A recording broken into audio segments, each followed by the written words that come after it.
Welcome, everybody, to another episode of the Love Well by Doing Good podcast.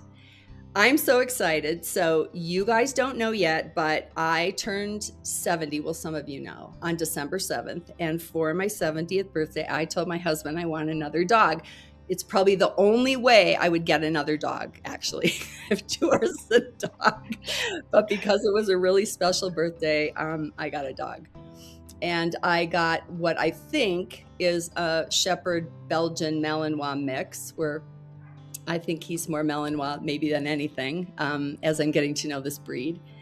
And so I was going there to get a little fuzzy, cute, small puppy. But of course, I came home with a 10-month-old, 60-pound challenge. And I was listening to, actually, Brian Ferguson's my guest this morning, and I'm going to read some things about him. But I was listening to one of your Q&As, and Brian said, you don't get the dog you want, you get the dog you need. And I'm like, are you kidding me? I have enough challenge in my life.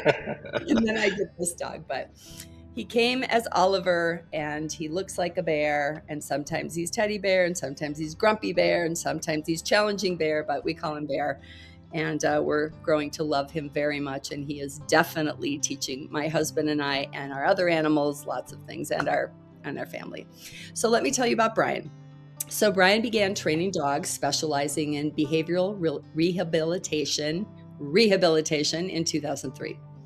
In 2007, Brian and best friend and fellow trainer Corey opened Tennessee Dog Psychology, located in Nashville, Tennessee. Do you like these dogs in the background as our background music? Yeah. The goal of taking and helping the dogs that most trainers couldn't or wouldn't help. Starting their company as a service to both rescue organizations and pet owners, they spent the first few years doing thousands of free consultations. I know what that's like. And rehabilitating the worst of the worst when it came to aggression and fear-based behavioral issues. Then in 2004, Brian decided to take a break from pet training and interned with a local law enforcement trainer in order to fulfill his desire to understand working dogs. And we're going to talk about the difference in working dogs and other dogs today, and further his education and training. And since then, Agoge, did I say that right? Agoge? That's right. Yep. Perfect. Agoge, and I want you to tell us what that is in a minute, because I looked that up. I'm like, what does that mean? Agoge Canine has grown to a breeding and law enforcement training program that has at some points housed more than 30 dogs and has canines on multiple agencies stretched from coast to coast. I love that you do that, Brian. So this led to Brian realizing that many of the issues facing canines in law enforcement were due to subpar genetics and poor breeding practices, and as such ignited his passion for breeding and producing the best law enforcement prospects possible through careful testing and genetic strategy. In 2019, Brian decided that the law enforcement thing was fun, but his skill set and passion for helping people and dogs was much more effective helping dog owners that had been failed by the genetic dog training industry. And Brian and his team of trainers have successfully rehabilitated thousands of dogs from every imaginable behavioral background. He has regularly brought the toughest and most difficult cases from around the country because of Agoge Canine's unique ability to understand and help these dogs with extreme issues find a place of peace and coexistence in the human world. More often than not, this includes spending as much or more time training the owners, no kidding, as it does the dogs. Probably more, right? Now in 2025, Brian has moved his passion to expanding elite level dog training to the masses by taking his unique method of training and communication online in an effort to help more people than he can reach in his local Nashville, Tennessee market. So the launch of Real Dog Rehab has been a huge success and has allowed Brian to be able to help dogs from all walks of life in every corner of the country. Outside of the dog life, Brian has a passion for Brazilian jiu-jitsu music, firearms, good bourbon, and most of all, spending time with his beautiful wife of 23 years, Katie, and son, Liam. So welcome, Brian. That's a lot. And I'm sure there's a lot more that you could also tell us. But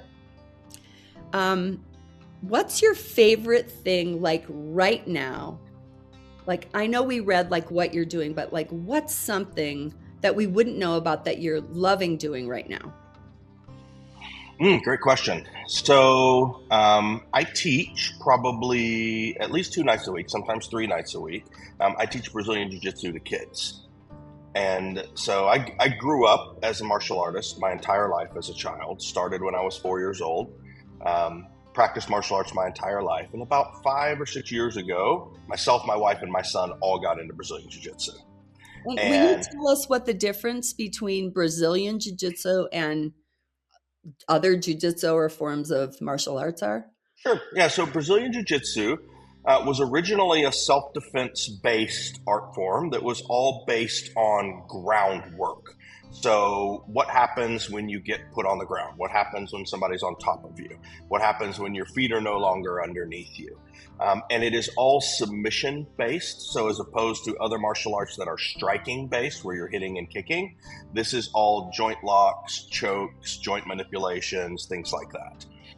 It's a very, very, very technical art, and it's one of the longest pathways to black belt in any of the martial arts. It's a minimum of a 10-year journey from white to black, and something that like kids can't do. You can't do under 18. You can't get a black belt under 18 years of age. So there's none of these child black belts like there are in other arts. It takes a really long time of discipline and work to get there. And so we got into that originally for my son because he at the time he's now 12. He was 6 then.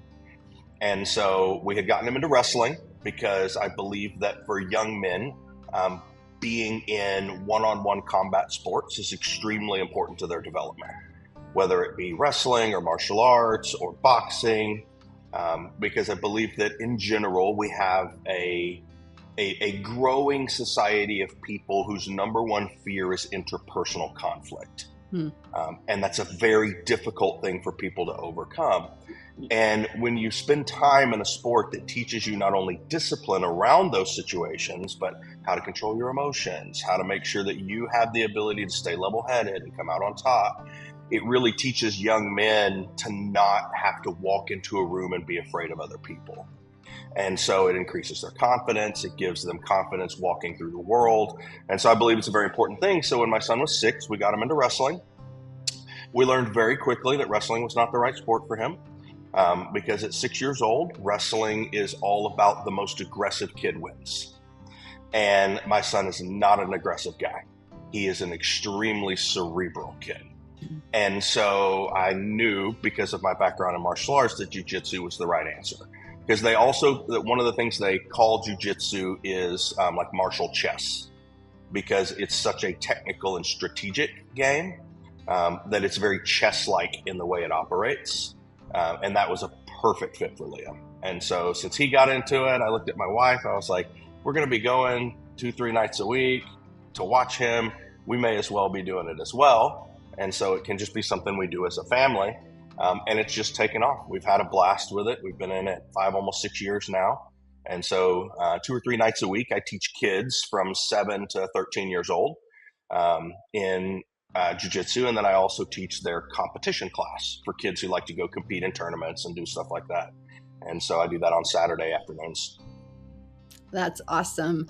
How does that help you in training dogs? Teaching is teaching. And so, and learning is learning. And that's one of the things that people tend to get confused about the difference between dogs and humans, is they tend to think that dogs learn in a very different way than humans. And it's actually not true. It's all very, very, very similar. And so learning how to communicate with different human types and different kid types and different dog types is all a transferable skill. The more patient you are, the better you are at teaching, the better you are at explaining things in detail, the better you are at communicating your thoughts and processes in a way that makes sense to the person or animal sitting across from you. It's very much all the same thing.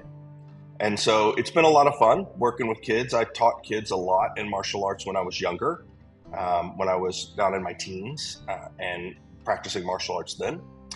But took a break from it for a long time as I was building my business and things like that over the years, and finally got back into it 5 or 6 years ago. But it crosses over huge. I mean, huge, because communicating to a 7-year-old with zero attention span and communicating to a Chihuahua that looks like they just, snorted a line of cocaine is the exact same thing. Neither one of them have attention span. And so it's the exact same thing. And so it's about finding what that, and I use the term animal because there is differences between humans and animals, but I use the term animal loosely, right? Finding that animal's motivation, what drives them, what fuels them, what do they enjoy? How do you communicate on a level that makes sense to? But then also, how do you teach them structure? How do you teach them boundaries? How do you teach them that there's right and wrong? And how do you do it in a way that is still kind and is still caring to that individual in a way that makes sense to that individual? Because not all humans and not all dogs take correction or guidance the same way. And so you have to be able to kind of modulate that from animal to animal. I love what you said about the communication piece and what's going on in the world. We do something sometimes in some of our workshops where, let's say we'll have 12 people around a table and we'll say, okay, everybody take out a piece of paper and your pen or pencil, and you don't have to be an artist, but I want everybody to think about the word dog and now draw a picture. Yep. Most of the time, all 12 people have a different dog. Sure. And the idea is, if we can't even have the same picture forming in our heads when we say dog, how are we communicating at all? And I think one of the things, I have 4 daughters, which is amazing that they're still alive, and I am too. Raising 4 daughters. We have 4 grandkids. We have 3 boys close to us who are 11, 8, and 6. So I'm pretty familiar with the age of Liam because our oldest is about that age. And then a little great grandbaby who just turned 1. But one of the things I see is just they don't know how to talk to each other because they're texting or on a screen or not face to face. And, so it really makes that whole piece for us all as a human race. Things are really different. And I think I love what you said, because I feel like we have to work harder to communicate better, because typically when we get in trouble, we aren't really understanding each other, or we aren't understanding that my values are really different than yours, and there's the conflict, and then we don't know how to talk about that. So, and I've been listening to some of the Q&A, and one of the things that I thought was really interesting, maybe we'll get into this a little bit more later, is the whole learning piece and what we're discovering about the brain and how the brain helps us learn and how we can change many, many things about ourselves because of that neuroplasticity, and how you started talking about that for dogs too. But let's wait on that. So you are doing jiu-jitsu, and teaching is teaching, and communication is communication. And so let's talk a little bit about your experience with dogs, which is probably pretty similar to people. I mean, when you hear Brian talk about different dogs, you'll probably think about different people. Because as I'm learning how to understand Bear, who doesn't have an English language, and Nala and our horses, it forces me to pay attention differently if I really want to communicate and understand what my animal is saying, needing. And sometimes I wish I understood what this specific bark or this specific bark meant. But if I pay attention long enough, I start to get it, because they're pretty good at continuing to help me get it. They'll continue to tell me. So let's just talk about even some of the different breeds of dogs and what you experience, or the different situations. Like, this can go anywhere you want it to. So if I ask a question and you're like, I'd rather talk about this, feel free. Sure. Yeah. Okay. So genetics are a funny thing. And I think that's probably one of the most misunderstood things in the dog world, is what genetics do and don't control. Because when we look at any breed of dog, whether it be a Labrador Retriever or a German Shepherd or a Border Collie, those dogs have been selectively bred from their wild ancestry all the way to the point now where they have very specific job types that they enjoy doing. While genetics will determine the I like the word manifestation. The genetics will determine the manifestation of behavior. The behavior itself doesn't come from the genetics. The behavior itself comes from whether the animal as a species is fulfilled or not. So let me give you an example. Wait, So say that again. Say that yeah. again. So the manifestation of behavior doesn't come from the dog's genetic working background itself. The manifestation follows the genetics, but the source of the behavioral issue is whether they are fulfilled as a species or not. And so I'll give you an example that'll kind of make that a little more clear. So if we take a look at a dog like, let's call it an Australian cattle dog. Okay, so this is a stock working dog. This is a dog that works stock, cattle, sheep, whatever. It's a herding dog. As a species, our goal should be to provide for our dog what they need as a dog, not what we think they should need as humans. And that's a very difficult concept for people to understand. So taking a cattle dog, for example, if a cattle dog is not fulfilled as a species, and what is species fulfillment? So for dogs, species fulfillment is pack membership, so belonging, right? Being a part of a group, being a part of a thing. So pack membership, and then the bases of survival, so food, water, and shelter, right? If we're providing those things for our dog, we're fulfilling them. And then they have several innate drives within them that operate who they are, that oftentimes we as owners don't fulfill. So for instance, the large majority of dogs, all dogs, have some level of prey drive.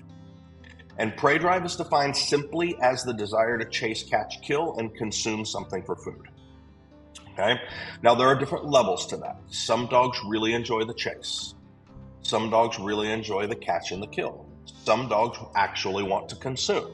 Those all vary wildly per dog. And those variances of prey drive vary also by breed. So let's take a look at something like a heeler, for example. Where is a heeler's excitement in the prey spectrum? Their excitement is in the chase and the catch. That's what they love. That's what they do as their job. They chase and they bite. Okay, they chase the cattle, they bite the heels, they move the cattle around. That's all an element of that dog's prey drive. Okay, let's take a look at something like a terrier. Terriers were bred specifically for killing and dispatching small game. So for terriers, Jack Russell Terriers, Pit Bull Terriers, German hunting terriers, for terriers, their joy in the prey drive is going to be in the actual catch and kill of the animal. Take a look at retrievers. Retrievers, their joy in the prey response is the chase. They don't really care that much about the catch and the kill, right? That's why retrievers tend to be more soft-mouthed. They tend to just want to run and get the ball and bring it back. Whereas your Malinois wants to run and get the ball or run and get the rope, bring it back, and then tug with you and fight over it. Because the Malinois breed enjoys the catch and the fight portion of it.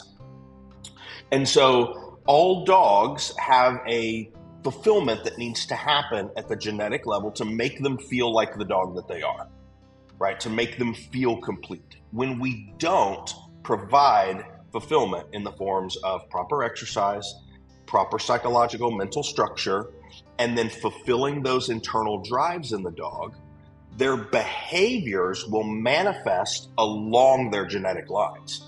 So the source of a Pit Bull's dog aggression or a German Shepherd being defensive towards people is not because they're a German Shepherd.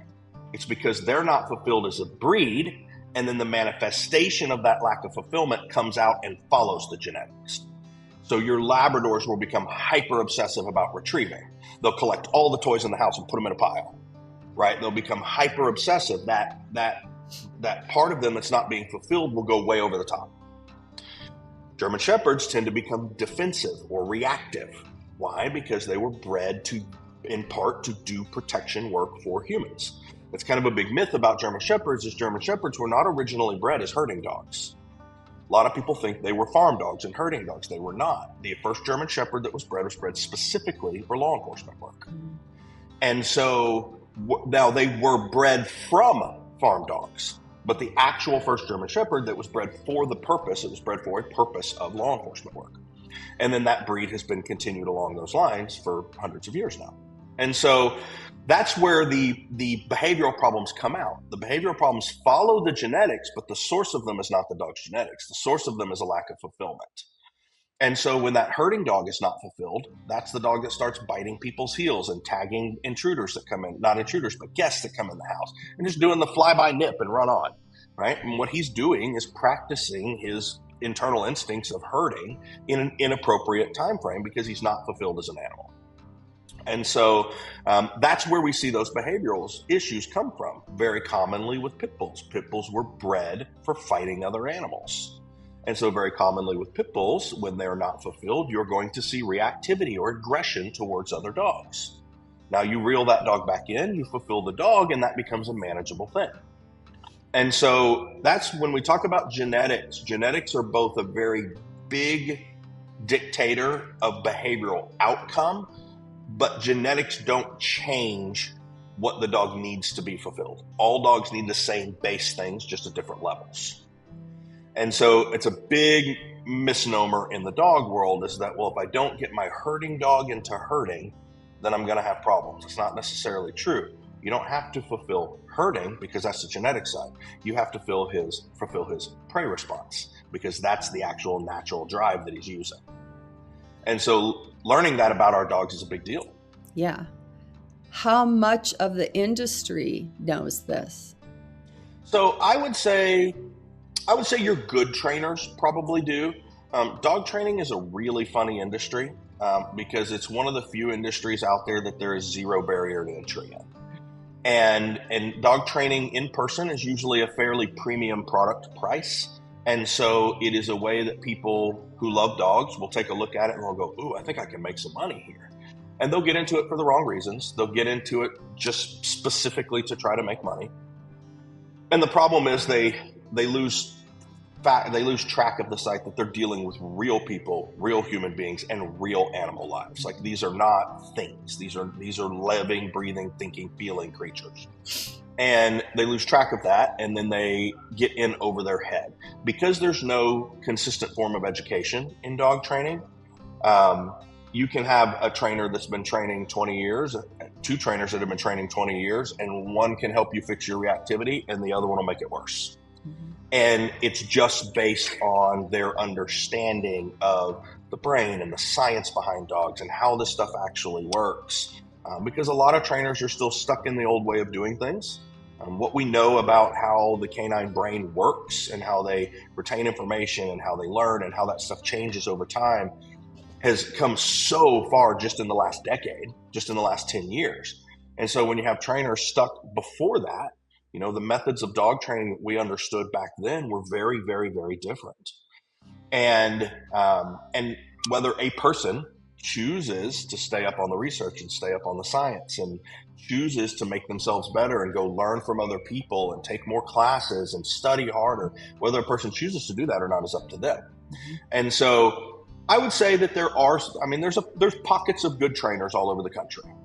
I know a handful. I've been fortunate enough to really kind of surround myself with some great people over the years. And so I know a handful of great trainers. But if we're talking like people that can do training and behavioral rehabilitation at the level we do, I would say I could probably count it on 6 or 7 fingers across the country. Just because it takes a very, very solid, deep understanding of the brain. And most trainers just don't go that deep because they don't need to. Mm-hmm. Right? There's so many dogs that just need to know how to sit and stay and not pull on a leash that they can make their business on that. Mm-hmm.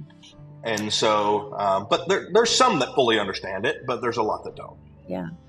I've been with animals my whole life. I think about the dogs we had that just ran around crazy everywhere in the neighborhood. You know, we had like beagles and mixes and cockapoos and those kind of dogs. And I think we had an English pointer that, you know, was kept at my grandparents who, you know, was a lonely dog because they just took him out hunting and stuff and didn't really spend much time. But, and so this whole piece that you're doing right now is really fascinating to me because you know that I have horses. Many people know that I have horses, and the shift from how we used to break a horse to how we work with a horse now, thank goodness, is significantly changing.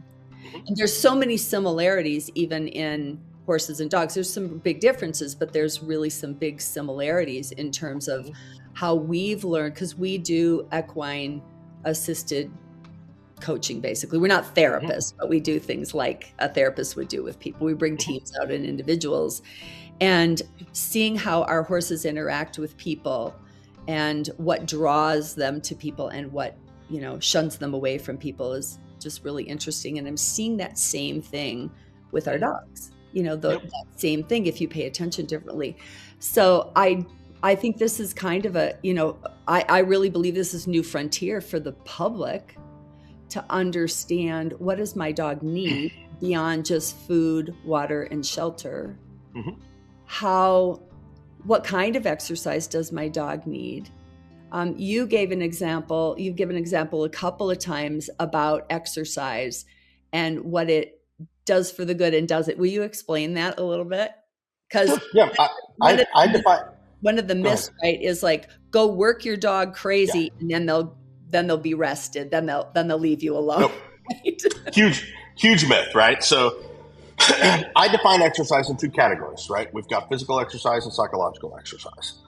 And the way that I tell people to kind of quantify this themselves is, you know, we've all had that day where we've worked on the farm or we've worked in the yard or we've been out doing manual labor for 8 or 10 hours. And at the end of that day, your body is beat up. Your body is tired. That doesn't mean your brain lets you go to sleep. Your brain may be like, dadgummit, I forgot to do this today. I got to add that to the list tomorrow. I've got to hit the grocery store first thing in the morning because tomorrow's going to get crazy. And your brain is firing on all cylinders, even though your body is worked to the bone. On the flip side, you spend an 8 or a 10 or a 12-hour day utilizing the complete capacities of your brain, solving problems, managing people, loving people, using compassion in what you do, and really expending everything you have from a psychological standpoint. That night, your body does not feel like going to the gym. So our body follows our brain's exhaustion, not the other way around. And this is where there's been a big issue in the dog training world that stems all the way back to, and you know, there's a lot of things that he did that were great. But one of the big misnomers that kind of Cesar Millan had kind of brought out when he first hit the market hard was that you just need to exercise your dog. You just need to take him for a run. You need to take him for a walk. That'll solve the problem. It does. It solves the problem in the immediate time frame. It doesn't change anything long term. So if you take your dog for a 10-mile run, he's probably not going to chase the sheep right afterwards because he's actually physically tired. The problem is that's only going to last about 15 to 30 minutes. He's going to recuperate, and we haven't changed anything about the brain yet. So the real goal in exercising our dogs is what I call true exercise. True exercise is a combination of physical activity and mental discipline practice. So the things that cause us to exhaust our brain are the things that cause us to exercise self-discipline.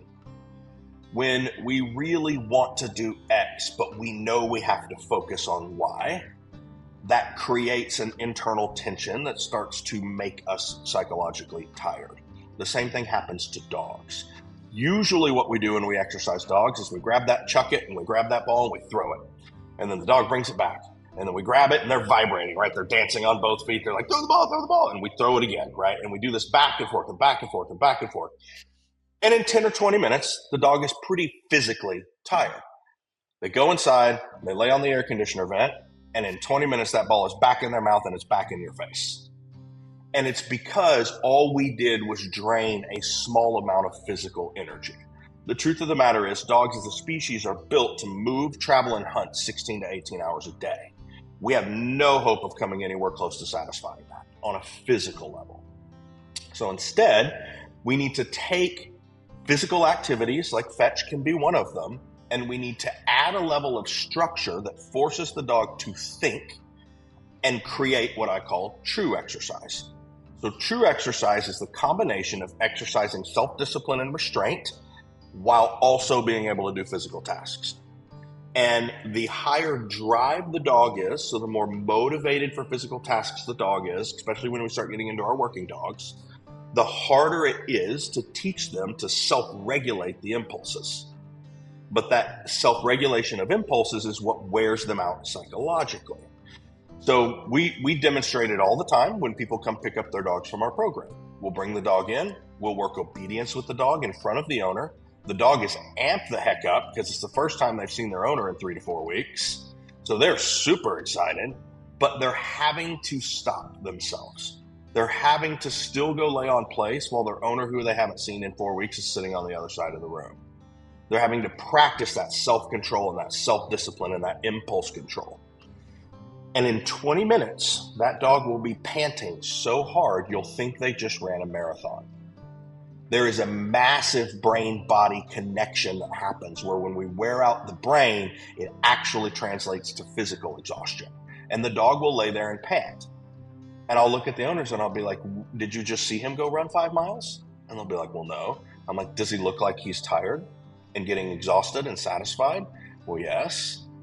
So what created that? What created that was the exercising of impulse control and the utilizing of self-discipline in situations where they don't want to. I would rather just run over there and jump all over mom and dad and lick them all over the face. That would be my favorite thing to do, but I can't do that. I got to do this first. And so combining fun activities that you like to do with your dog, whether it be going for a walk or whether it be throwing a ball or throwing a frisbee, take those same activities that only tend to create more chaos in the dog's brain. We add structure and impulse control to them, and now we have true exercise, which is something that will actually affect psychological change long-term in the dog. So if we're talking fetch, this would be something like being able to grab the ball, have the dog lay down, throw the ball, the dog doesn't break the down. Then the ball stops moving, your dog's looking at you, and you give them a cue as a release to be able to go get the ball. That's a very different game in terms of what it requires out of the dog than just run back and forth at top speed and vibrate. And requires of you. Oh yeah, for sure. Yeah, the skill set of the handler has to go way up too. Yes. For sure.